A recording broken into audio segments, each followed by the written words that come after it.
que vamos dar destaque ao longo desta emissão. Aqui na meia-noite, recorde-se que ainda esta tarde Donald Trump já tinha avançado que o Irão tinha sido responsável pelo helicóptero norte-americano abatido ontem à noite no Estreito de Hormuz.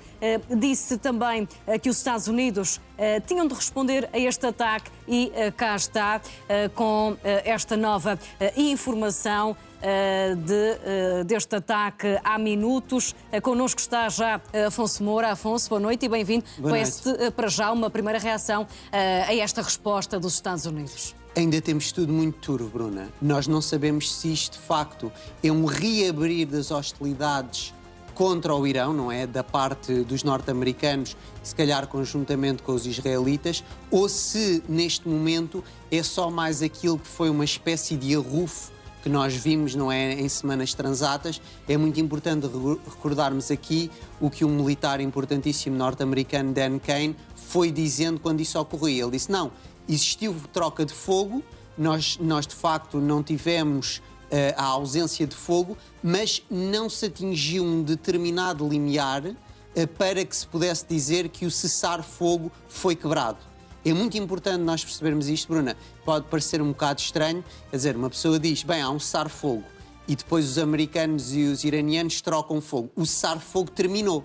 Bem, facticamente nós podemos dizer que sim, mas de um ponto de vista jurídico nós temos de facto uma diferenciação. Ou seja, o próprio autor que ataca, não é? Tem que também ele compreender intrinsecamente, ou seja, internamente, que está a passar um determinado limiar que faz com que esse cessar-fogo seja de facto quebrado. Neste momento, nós ainda não sabemos se os Estados Unidos da América ou o Irão vão interpretar isso. Relembrar também que quando estes arrufos ocorreram, os iranianos disseram sempre que os americanos estavam a quebrar o cessar-fogo, aquilo que os americanos diziam que era falso, que o cessar-fogo se mantinha. E quando à tarde ouvimos Donald Trump a dizer que os Estados Unidos tinham que responder a este ataque, esperavas isto que aconteceu há minutos ou que seria a mais retórica, como Donald Trump costuma habitualmente fazer? Pois o problema de Donald Trump é exatamente esse, Bruna, porque nós nunca sabemos realmente o que é que Donald Trump vai fazer. E aqui há um problema muito grande, que é o problema da palavra, não é? A palavra, historicamente, nos líderes políticos é algo que é pouco utilizada. Ou seja, quando os líderes políticos falam, nós sabemos, e um líder político como um presidente norte-americano, nós sabemos que, em grande medida, acaba por existir uma realidade que nos remete para, bem, o líder está a falar, é algo importante. Sabemos que hoje em dia, com a transformação digital, com as redes sociais e, acima de tudo, com o uso que Donald Trump faz dessas próprias redes sociais, existe uma comunicação constante. Ou seja, nós temos um bom bombardeamento, que não é só um bombardeamento bélico, temos um bombardeamento igualmente informacional, comunicacional. E Donald Trump é exímio nisso mesmo. E por isso, aquilo que Donald Trump acabou por dizer, ele fez referência a um helicóptero de combate norte-americano que teria sido abatido pelos iranianos. É muito interessante também receber logo a resposta dos iranianos. Os iranianos disseram que não abateram coisa nenhuma. Aqui temos já uma diferenciação. As pessoas às vezes dizem, bem, factos são factos, contra factos não há argumentos.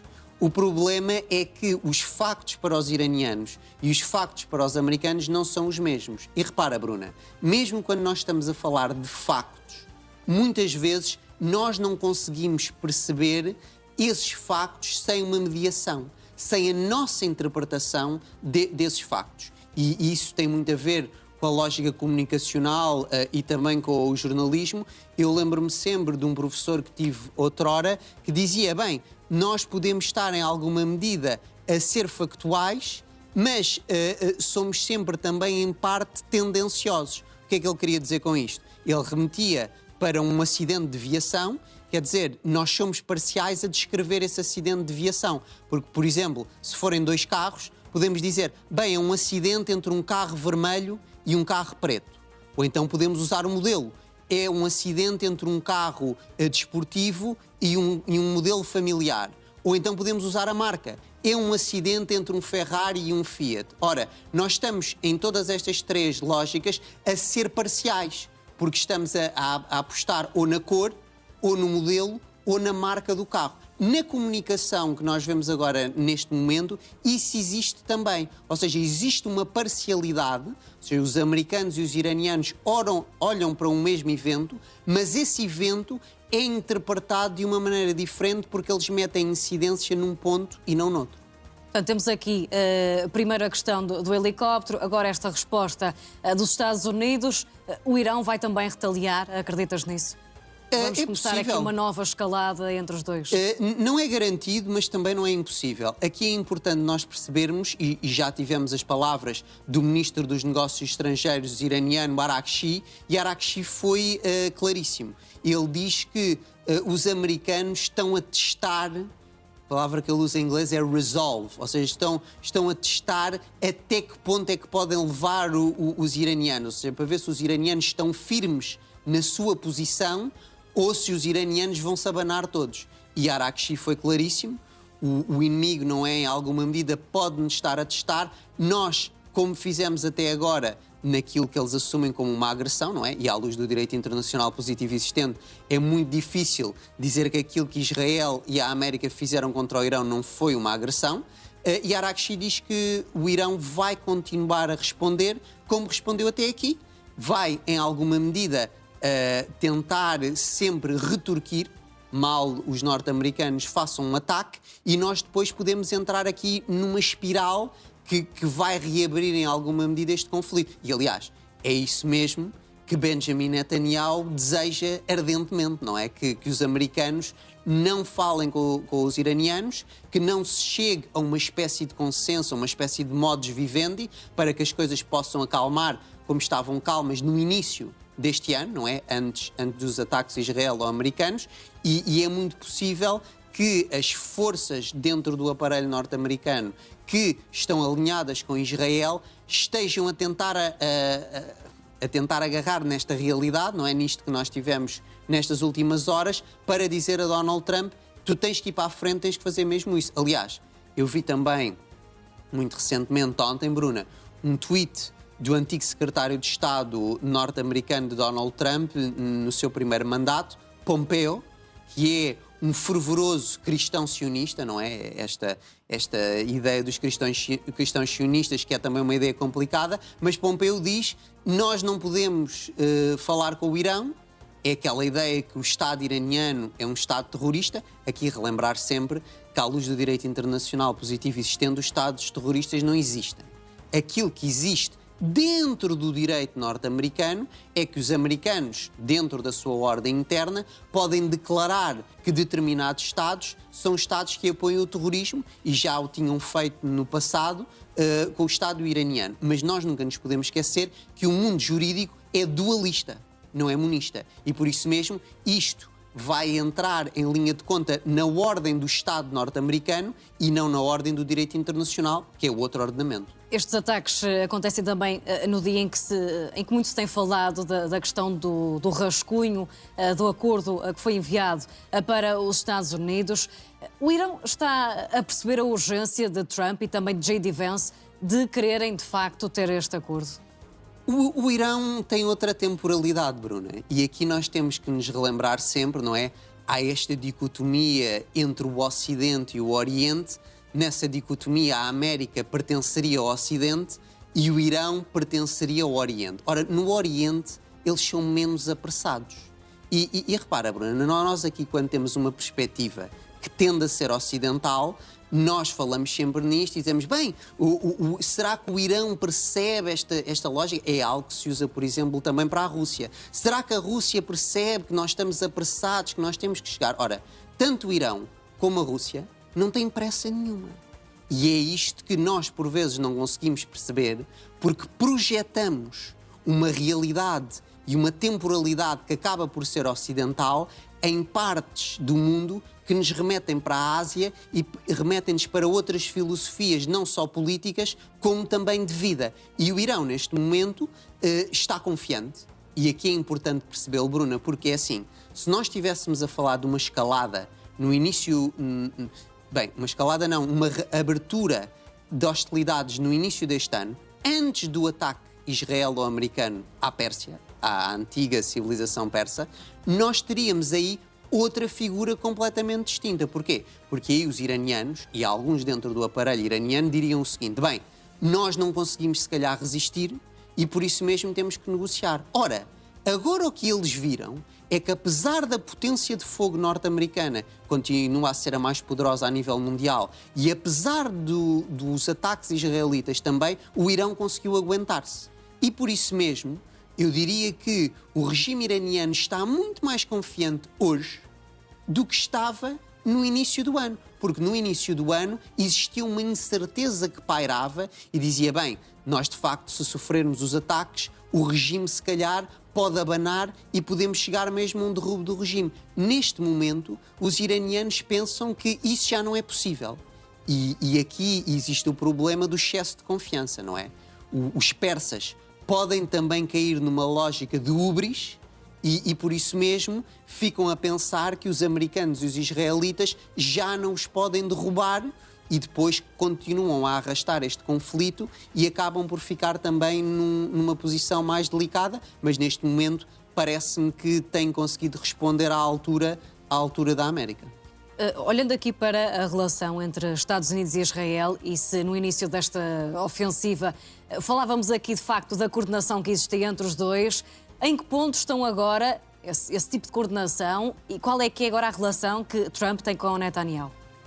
Bem, a relação de Trump com Netanyahu é uma relação que continua estreita, diria eu. Aqui o problema central, Bruno, e nós falámos disso ontem, é toda a questão da espionagem, não é? Porque o New York Times reportou que o aparelho norte-americano subiu o nível de preocupação, não é?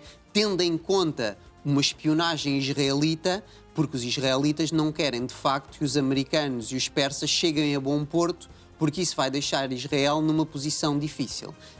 Agora aqui nós temos sempre que pensar, Bruna, para lá, isto é muito importante, para lá das personalidades. Ou seja, é verdade que o primeiro-ministro israelita é Benjamin Netanyahu, é verdade que o presidente norte-americano é Donald Trump, e nós às vezes ouvimos um discurso de um determinado centrismo ou de uma determinada esquerda que dizem, bem, mas o problema é que Netanyahu e Trump são de uma direita, e de uma direita que muitos deles consideram uma direita radical, não é? Mas eu creio que isso é uma visão e uma análise que acaba por ser muito pobre, Bruna. Porque se nós recuarmos várias décadas, nós vemos que, independentemente de quem era o primeiro-ministro israelita e independentemente de quem era o presidente norte-americano, esta relação estreita entre Israel e a América existiu várias vezes. E por isso mesmo, eu tendo a focar nesse ponto, nós temos que pensar para lá de Netanyahu e para lá de Donald Trump. Agora, a relação não está tão boa como estava no início das hostilidades contra o Irão, porque Donald Trump, em parte, crê que Netanyahu lhe mentiu porque lhe disse que o regime iraniano estava mais fraco do que o que estava realmente, e isso é provado porque o regime não caiu. Olhando para e colocando as coisas nesses termos, de facto, de uma relação estreita ainda entre os dois, ainda que não tanto como era inicialmente, faz sentido que haja um acordo que não envolva Israel? Bem, aqui é sempre importante nós recordarmos que os acordos internacionais e os tratados internacionais são realizados por Estados soberanos. E aqui a questão que nós temos que nos colocar é o Irão um Estado soberano? É a América um Estado soberano e é Israel um Estado soberano? Podemos responder positivamente nestes três pontos, não é? Nós estamos face a três Estados soberanos. Agora, aquilo à qual tu estavas a fazer alusão seria uma arquitetura mais alargada em que nós não tínhamos um acordo entre a América e o Irão, mas um acordo que se calhar incluiria Israel. Porquê é que isto é problemático, Bruna? Porque os persas, ou seja, o Teherão, não reconhece o Estado de Israel. As pessoas agora dizem assim, bem, mas o que é que interessa se reconhece, não reconhece? Por exemplo, Portugal, a Grã-Bretanha e a França, recentemente, não é, no ano passado, reconheceram o Estado da Palestina. Interessante, nós percebemos esta questão do reconhecimento no direito internacional e a sua importância. Ora, se o Irão não reconhece o Estado israelita, não pode participar num acordo ou num tratado que inclua o Estado israelita, porque o Estado do Irão não o reconhece. Agora, nós sabemos que o Estado iraniano reconhece o Estado americano e o Estado americano também reconhece o Estado iraniano, apesar de não terem uma relação direta. Aliás, nos últimos anos nós vimos isso, a sua troca e o seu contacto era feita através da Suíça. Relembrarmos também aqui o papel da neutralidade, não é? No direito internacional e nas relações internacionais, o papel da neutralidade é importantíssimo, Bruna. E se nós estamos na encrenca que estamos, tanto no Médio Oriente como na Europa de Leste, no cenário ucraniano, é porque nós deixamos completamente de parte esta questão da neutralidade. E falámos aqui, Bruna, também, há uns dias, foi com o José Pedro, não foi contigo, esta questão, porquê que o mundo todo preferiu a Áustria à Alemanha no Conselho de Segurança das Nações Unidas como membro não permanente? Uma das questões é clara e fácil, porque a Áustria não é membro da NATO. E não sendo membro da NATO, é muito mais neutral do que a Alemanha. E o Sul global e os Estados por esse mundo fora que votam viram, bem, nós queremos apostar na neutralidade porque pensam que a voz austríaca pode ser mais consensual numa visão global do que a voz alemã. Agora, neste momento no Médio Oriente, Bruna, nós tivemos sempre aquela ideia dos acordos de Abraão, não é? Que isto remete para o primeiro mandato de Donald Trump, nunca nos podemos esquecer desse primeiro mandato, porque parte daquilo que Trump faz hoje é uma continuação daquilo que fez no seu primeiro mandato, e Trump tinha há vários dias dito, bem, agora de facto esta normalização com Israel, depois os Estados devem se juntar todos aos acordos de Abraão. E um Estado importantíssimo é a Arábia Saudita. A meu ver, menos importante do que Israel e do que o Irão, mas também com alguma relevância na área, e a Arábia Saudita foi claríssima, Bruna. Eles só vão entrar e só vão normalizar totalmente as relações com Israel quando existir um caminho e aquilo que parece ser um reconhecimento do Estado da Palestina. Por isso, repara, nós voltamos sempre aqui, isto é bater na mesma tecla, nós não conseguimos compreender o Levante e não conseguimos compreender o Médio Oriente se não voltarmos a 1948, à criação do Estado de Israel, que foi vivida pelas pessoas que já estavam lá, não é? Árabes, em grande medida, como a Nakba.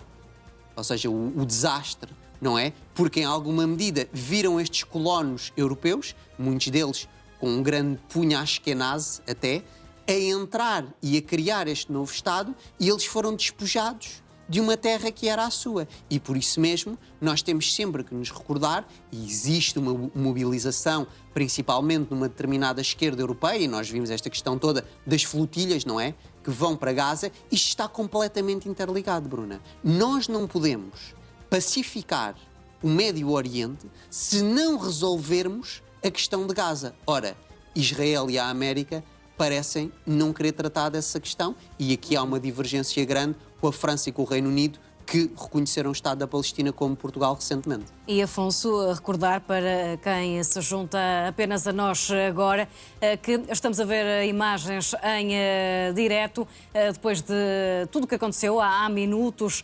Os Estados Unidos que atacaram o Irão em resposta ao abate do helicóptero, lançaram também ataques de retaliação contra vários alvos dos sistemas defensivos e de radares do Irão, alvejaram ativos iranianos no Estreito de Hormuz. As forças norte-americanas garantem que se trata de um ataque em legítima defesa, tendo ocorrido há minutos, como eu referia. A mesma nota dá conta ainda de que este ataque é uma resposta ao abate de um helicóptero dos Estados Unidos.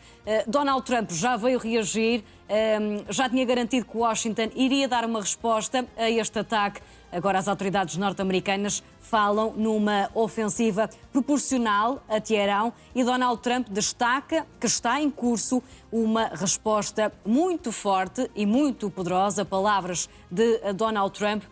Entretanto, também há aqui uma reação por parte da Guarda Revolucionária Iraniana, que afirma que também Teherão está a lançar mísseis e drones contra alvos norte-americanos. E, Afonso, vemos esta troca de ataques de ambas as partes numa altura em que muito temos falado da questão de um acordo, de um alegado cessar-fogo. Há quem diga na imprensa internacional que estamos aqui perante a guerra dos cessar-fogo. Podemos acreditar ter alguma esperança que de facto haverá um acordo naquela região? É de facto uma região extremamente complicada, Bruna, e as esperanças que eu tenho não são muito elevadas, tendo em conta uma pacificação. Mas agora é assim, nós temos que ser extremamente claros e temos que perceber que a realidade naquela região estava muito mais calma no início deste ano. E aqui, de facto, nós tivemos uma tentativa de derrube de um regime e aqui as pessoas dizem assim, não é?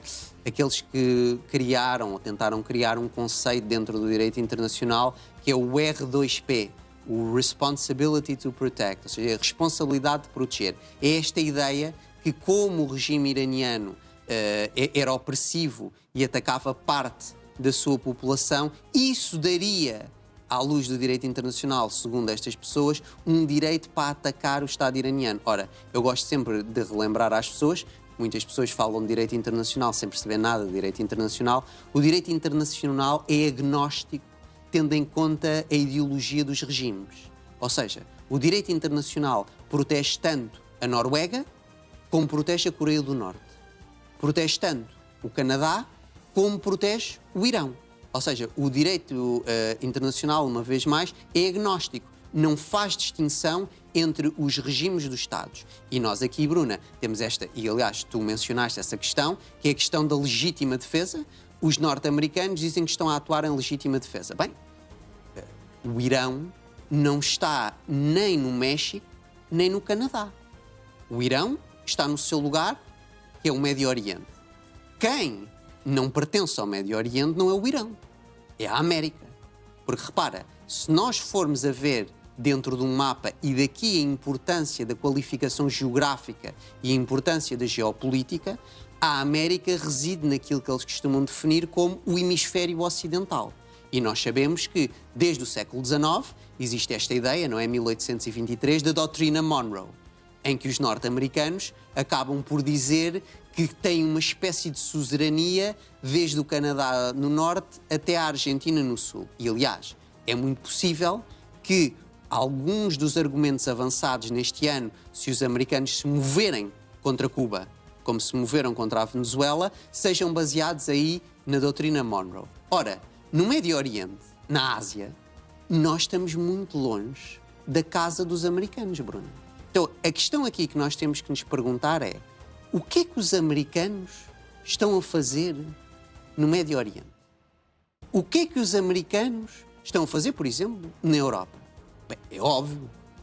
Os americanos estão a projetar poder e estão a avançar naquilo que muitos idealistas veem como a antecâmara de um Estado mundial, não é? Usar aqui a força bélica norte-americana para criar uma espécie de unidade a nível planetário, que em grande medida, como o Carl Schmitt explica, seria a abolição da política.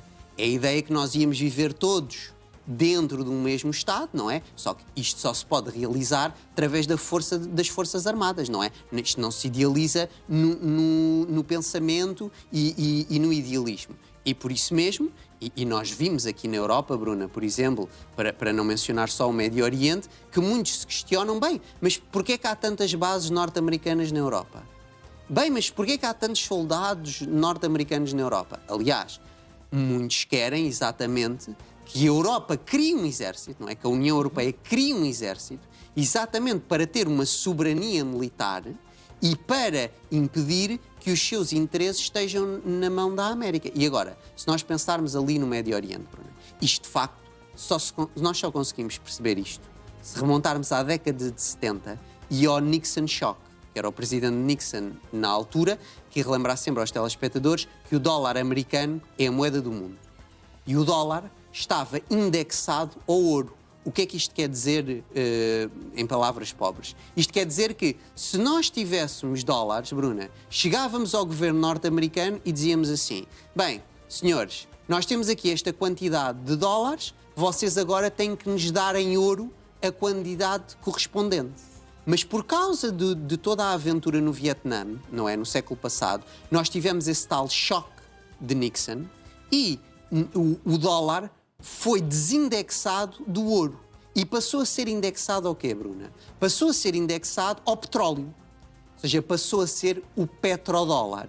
E isso é muito claro, ou seja, tinha já começado uma relação próxima entre a América e a Arábia Saudita depois da Segunda Guerra Mundial, e esta importância do petrodólar veio a reafirmar-se. E por isso mesmo, os norte-americanos projetam poder na área. Agora, nós estamos tão habituados a isto que por vezes esquecemos que, se recuarmos há um século, as coisas não eram assim, não é? Existia um equilíbrio muito maior a nível global, e aquilo que os chineses e os russos dizem é que nós estamos e os iranianos, é que estamos a voltar a esse reequilíbrio, e os americanos têm que perceber que não mandam no mundo.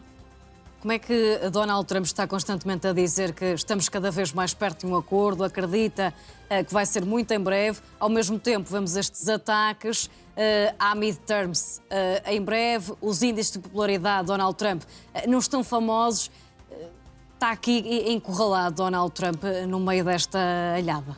Bem, quer dizer, Bruna, há muitos que veem Donald Trump como egoísta, e eu creio que acaba por ser... ele é muito centrado nele próprio, é muito egoísta, acaba por ser uma análise que eu posso considerar até um certo ponto certeira. Ora, Donald Trump sabe que muito dificilmente terá um terceiro mandato. Este é o seu segundo mandato, e se ele é de facto egoísta ao ponto que os seus detratores o dizem, ele não está assim tão preocupado pelo que vem depois, não é? E Donald Trump está a pensar um bocado como os franceses dizem: Afonso, enquanto conversamos, temos aqui a receber imagens em direto também do norte de Gaza com alguns focos de incêndio. Exatamente. E pronto, isto é a questão. Isto acontece não só em Gaza, Bruna, acontece também no sul do Líbano, acontece na Cisjordânia, e nós temos uma grande problemática, de facto, para conseguir conceber toda esta questão, porque nós temos sempre que nos recordar que a estatalidade no Médio Oriente é muito fraca, e aqui na Europa nós não percebemos as diferenças noutras partes do mundo. Ou seja, nós temos uma estatalidade que se quer transcender, não é? Os europeístas querem criar os Estados Unidos da Europa e não percebem que aquilo que faz falta, se calhar, ao Médio Oriente não é menos Estado, é mais Estado, exatamente porque o Estado cria uma barreira que nos permite falar de todas estas questões de uma maneira mais civilizada.